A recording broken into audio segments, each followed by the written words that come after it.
What's going on, guys? This is the Gainz Podcast. The best podcast out there in fitness. Don't let anyone else tell you otherwise. I'm Antoine, this is Roman. And we are here to bring back another great episode about volume and intensity. As you probably noticed that we talked about in the last one, we kind of teased it a little, but before we get into that update, Antoine squatted again for the first time in about 3 whole weeks. I think, yeah. Like, I don't even think 2 weeks. 2 weeks ago, like, I did a hack squat, but nothing with a barbell. So, Antoine's getting back in the game. There's no stopping this machine. Yeah. What were you saying? I am a machine. Input, food, nutrition, training, output, gains. Yeah. I'll just shorten it up. Practically. But pretty happy to say that my shoulder's kind of bugging me still, but don't worry about that. We're still crushing it, guys. Don't you worry about it. Don't you sleep on Antoine either. Shortly before I want to start this podcast off, I just want to say a quick note. Don't be afraid to always start over. True. That was like my comment of the day yesterday. I was talking to a good friend of mine at the gym yesterday, and I was training at the gym, Reclaim Fitness, which we shouted out, but I usually don't go there as much because it's a little bit further from me. But I saw one of my good friends, and I said that, and I'm like, wow, I think like, that's a great quote. Like, it's that nobody likes to say when it comes to training is don't be afraid to start over. We'll probably get into, well, actually, you know what? The injuries one episode, we kind of got into that, but we never really said, like, don't be afraid to start over. But don't be afraid to take a step back, 2 steps back, because like I said, like we said, it's a journey. Yeah. We're all in this together. True. Like, it's, yeah. You have to test, like, load tolerance. Yeah. So, for example, like... Yeah, this is going to be a little bit before I start squatting a lot again, but, well, not a lot to a lot of people, but... No, but that's good. I mean, it's a baby step, but it's a huge plus, especially when you're able to get out of pain and into pleasure. I mean, that's, like, one of the primary functions of life, so... Now, we've just concluded that Roman equals pain plus pleasure, Roman's lifestyle. I don't know if you heard that, but... It's going to be a mix there, folks. You're going to have a little bit of each. Well, you really told them your personal information on that, man. You're not being whipped on the weekends. I don't know what you're doing. Oh, okay. We were just singing that song the other day at work. But, yeah, so I just wanted to put that out there. Short Gains episode 2 is coming soon. Hopefully, maybe by the time this episode's out, it might be out. Roman's got the update on that one. Folks, it's going to be revolutionary. It's going to change the way you look at training, programming principles. Wait, did you ever hire that person? Did you guys reach out? You're supposed to hire someone, right? Out of your personal money? We're still in talks. Meaning, my inbox is at 0 for that particular inquiry. Out of all the applicants, I've had none to review. Is that what you're saying? Yeah. That's great. They're all pretty good, I'd say. Like, of the none or 0 that I received, it's pretty competitive. I'll have to give them that. I might have to throw my resume out there just to see if you'd bite it. Put like a random person and make up a whole lot of stuff. That's cool. But that'll be coming soon. Don't worry about all that stuff. I always say don't worry about it. Yeah. Like, people are worrying about it. Folks, if you're at home, you're sitting in front of your iPad, your TV, your desktop, however you're watching this, stop worrying. Put down the worry right now. Don't worry about it. Forget about it, okay? You probably should put it down and walk away at this point in life. If you're listening this far already. So all right, so let's get right into the podcast. This is the volume versus intensity debates. We said it previously in the last one, a little bit about it, and we wanted to tease you a little bit because we knew we were going to make this one next. But pretty much, if you didn't tune into the last one, make sure you check it out. But secondly, if you just running into this one because, Roman and I do this all the time. We don't always, we don't like to play along because we even record and listen to other like podcasts out of order. Roman and I were just talking about the other day, the one podcast we listened to, he goes, you know what? I started in the opposite order of what you just told me. So I'm probably not quite there yet. But the last one was pretty much describing volume and intensity, what the definitions are, what are some examples, and good ways to go about that. If you haven't seen it, or if you might know it already, then this might be a good one to start listening to then, because you're already at that point where you know it. But to recap, what volume is a base description, and then we'll go into like the debate feature after this. Not a description, just a brief definition. Volume is overall work, so sets, reps, and all the weight performed altogether, volume. And then intensity, I know I threw some different examples, but for this case, we're just going to do proximity to 1 rep max, 1 RM. So you'll probably hear Roman say 1 RM a lot during this, just 1 rep max. What's the 1 rep max on your bench, squat, deadlift? He's going to be using that correlation. So Roman, what are you thinking about volume and intensity and your position on it, and why do they correlate? Why do they differ? But all that good stuff. So boom, volume, intensity. Boom, baby, that's it. So there's a huge debate in the fitness community. It's been going on for quite a while. I want to say it sparked back up fairly recently. Yeah. And you have people on the intensity side that say like just train harder. That is a direct quote. Just train harder. And you hear that a lot though too, because like I remember when I first started training, like you had the people that like wanted to like help you like get a whole like module out, and then the other people are like, just train your ass off. Yeah. And to this day, I still see people in the gym, and like I'll ask those questions to people like, I'm not looking forward to train, just kind of knowledge, kind of like the networking thing, and they're like, well, I just do these movements, and I just kind of train hard, and I'll just switch up the reps and sets here and there. So there's still people out there that do this too. Yep. And it's so weird because like I feel like we're so deep in the game that we tend to try to know more than we sometimes need to. But yeah, I just want to point that out there. Sorry. Yeah, no, and like when it comes to like when you're just getting in the gym, or like if you've been in the gym for a while but you're just looking for like a generic piece of advice, like it might not be like a bad piece of advice. It actually might give you like quite a bit of value, especially in circumstances where you feel like you usually will stop like pretty short of failure, or you might like know what that term means, but you've never like physically experienced it. It may be worth it on like, especially on like many single joint exercises, especially because those tend to be more safe to bring yourself towards absolute failure. I'll find myself when I'm like taking notes for this type of a podcast or whatnot, I always will point out squat. Like, don't bring yourself to like failure unless you have like a trusted partner there. So Antoine and I, we both have quite a bit of training knowledge and experience at this point. And we most of the time train with other people. We do, yeah. Most of the time. Yeah. I know you train, as I say, I know you train sometimes by yourself, but even you, like you train with multiple people. I train most of the time with my fiance, Sam. So most of the time, if not her, there's a lot of people at the gym. I know, like you were saying, a lot of skill levels. So yeah. So, where was I going with Do you remember those animals? Sorry to interrupt. Do you remember those animal videos where it's like train like an animal, and like you like they made those little black and white documentaries that weren't colored, and these like they would just have like these like Dan Green's a powerlifter, but they'll have like Frank McGrath. I don't know if you remember him, but like he hangs out with Colin Von Moger. Okay. But like they would make these videos like train like an animal. These guys in like basements doing pull ups with chains.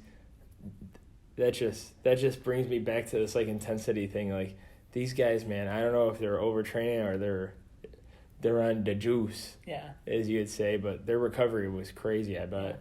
Yeah. Yeah, I mean in that situation, like so if you have like performance enhancing drugs, like it almost like behooves you to probably train harder. So like once again, that advice is probably like paramount because you're using certain like special sports supplements to like enhance your recovery. But anyway, so like one part of the debate is just train harder, like push yourself to absolute failure, push yourself like beyond failure. That's like the intensity side of the debate. And then the other side says like, well, if you're looking to get gains, like essentially grow your muscles or, you know, hypertrophy training, then you need to like do volume. You hear volume, and that's like the one thing that they try and drive home.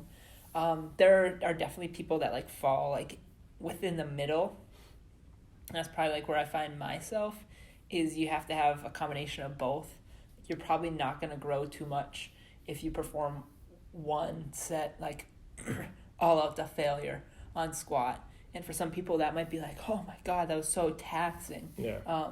But if you want your legs to grow, that probably isn't going to do it unless you're just getting into the gym. And then I think that information would actually be harmful for beginners. Like within like your first like year of like quote unquote hard training, I don't think you ever have to go to like absolute failure on most compound lifts. You probably grow just as much or even a lot more if you just don't even worry about that right now. And it definitely is tempting. Like it definitely is tempting to see like, you know, you're 3 months in, like you're starting to gain some muscle, like aesthetically you look better. You want to test like what your deadlift like max is. Say like it's not necessary, just keep on progressing. Like 5 pounds, like after you complete like a session, you hit all your reps, your sets, etc. Like that's plenty enough to create the specific adaptations that you're looking for. And it seems like such a small amount. Whenever I work out with Billy, like he'll always be like 5 pounds. Like, yeah, man, like just you wait like 3 months, like it's gonna add up like 15, 20 pounds, like whatever it is.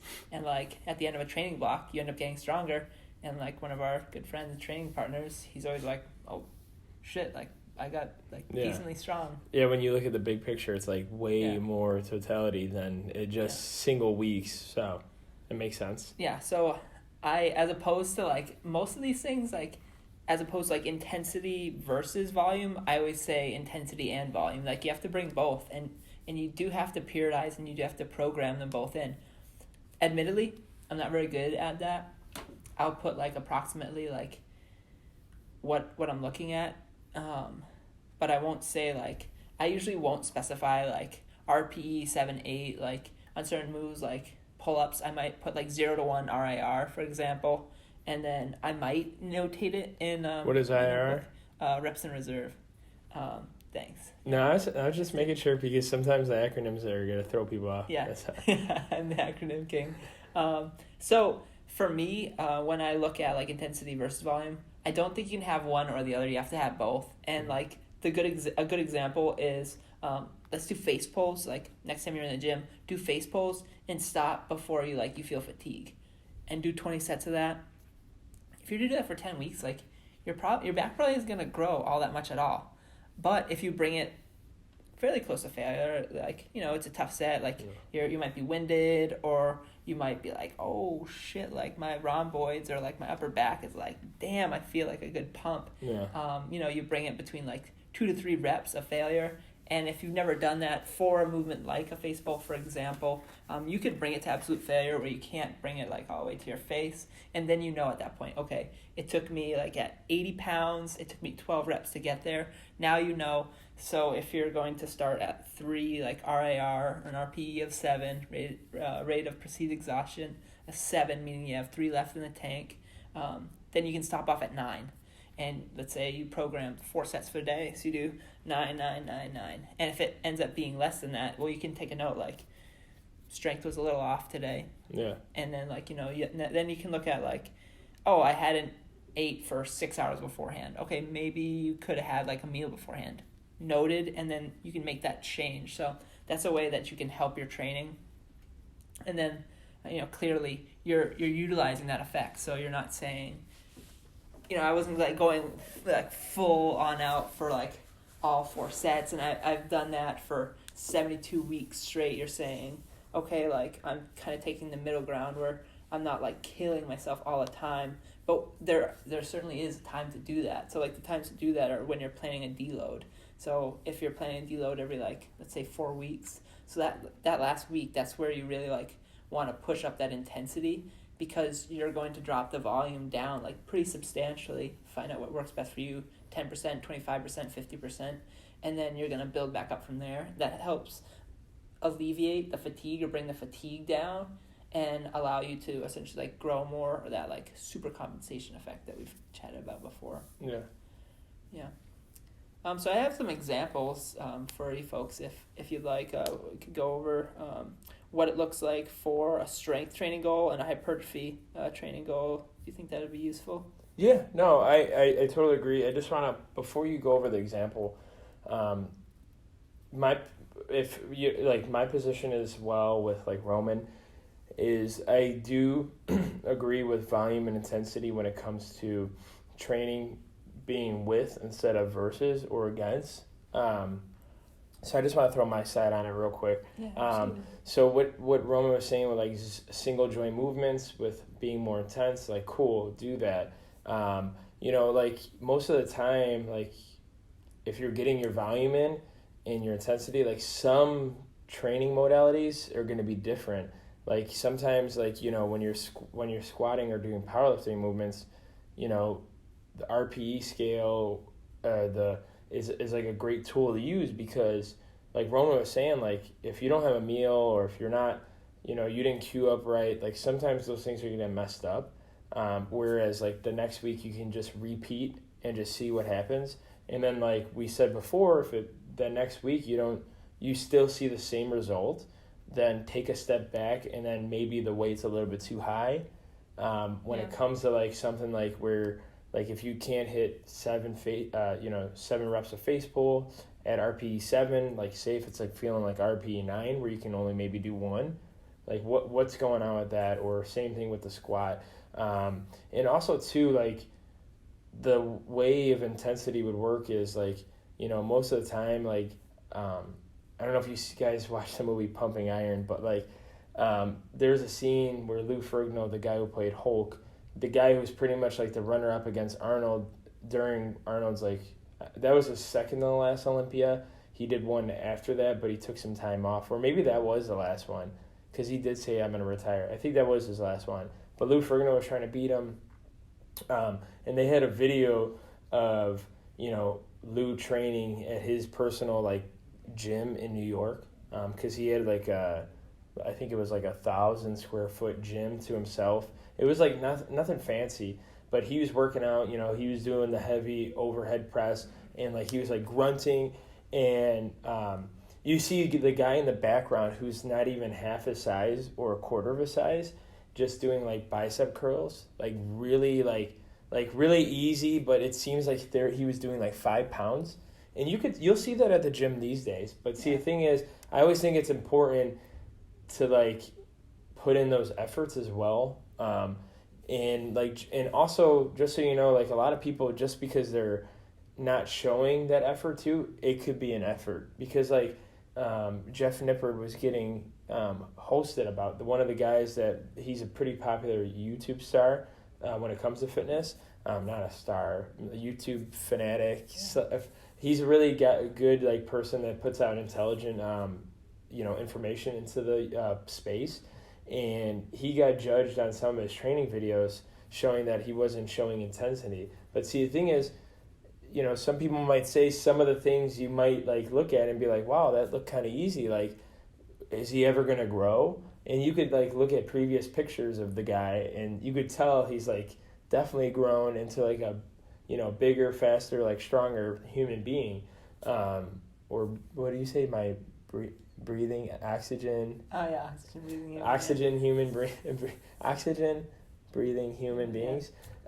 So like that brings to the point of like, just because like someone's not sweating or going balls to the walls or any like someone guys popping veins out doesn't mean that they're growing as much as a person who's doing simple stuff that's gonna give them enough effort to build themselves in the gym. So I just wanted to add that, like, I think pretty much I tend to agree what Roman was saying that whole time. And then, if you want to go into that example, I mean, I don't know. seems like, you still have to put effort into as well. Like that's just like a big thing. Like you're never going to grow in bodybuilding if you can't like even do it, even like with like building your volume when it comes to sets and reps. Yep. Like that's an intense movement too as well. So yeah, so like in that case of like Jeff Nippard, I think he had like come out and it's like it was pretty like well known that he had like had some like prior like low back issues, but like he also could have just been keeping his deadlift on maintenance, so he could have grown his squat or grown his bench or something along those lines. So that's one thing that... And we've done that for me, too. Yeah. Like, we've put down... Like, I tend to deadlift way more than everything else. And, like I told everyone in the goals video, like, sometimes we don't even, like, care. Because I already know, like, I can deadlift a good amount of weight. So I don't necessarily need to be, like, upping the volume and make my recovery slow down for everything else. Exactly. So... Yeah. And since, like, the fatigue that's, like, brought on by that is so high. So...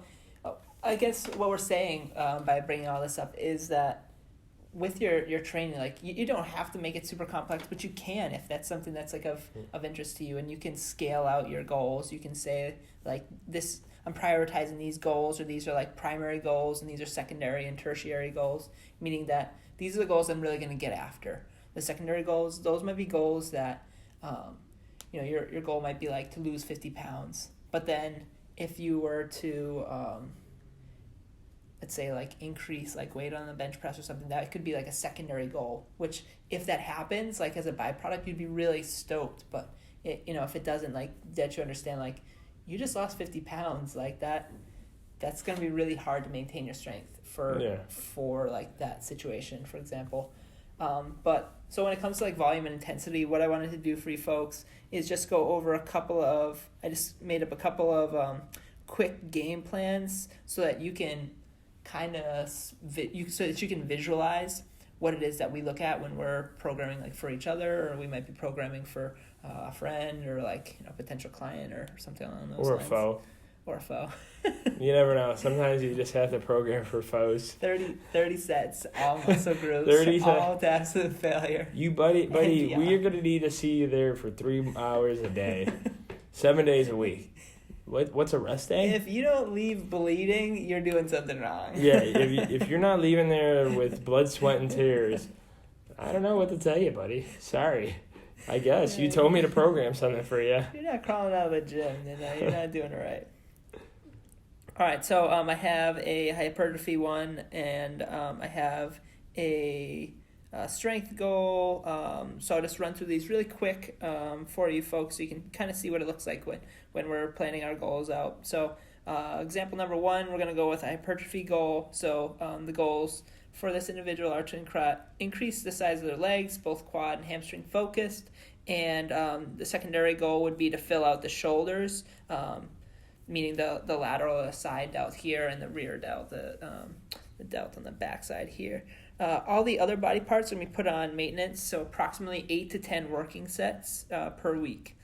And they're from like an intensity standpoint, you're probably going to stay around that 2 to 3 RPE or RIR, or rather RPE 7 to 8, 2 to 3 RIR.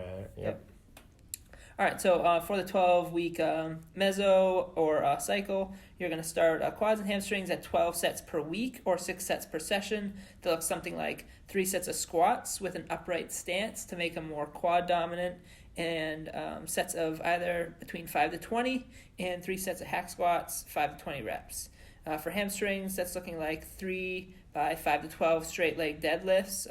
I like to abbreviate those SLDLs, and 3 by 8 to 20 reps on ham curls twice per week. So overall, that's going to be 12 sets per quads, 12 sets per hamstrings per week. So over the next couple of weeks, you're going to add a set per week to the hamstrings and quads as is tolerated. So when it comes to volume jumps, anything above 10% would probably not be warranted. You can always experiment with yourself, but by doing something along those lines, you're probably going to increase fatigue at such a rate where you feel like you need to deload more often, and I do recommend taking a deload. Otherwise, your body will take one for you, and that way you can just bring down the fatigue and allow the tissues to adapt to the training stress that you've put on them.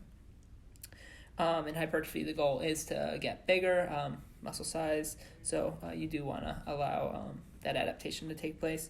For the shoulders, that looks like 3 by 10 to 30 with plate upright rows. So what I like to do is I'll take a 25 and just row it straight up.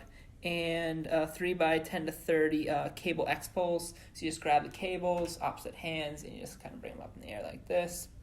That's going to be twice per week, slowly adding in sets, about 1 exercise per week until you get about 18 to 20 sets.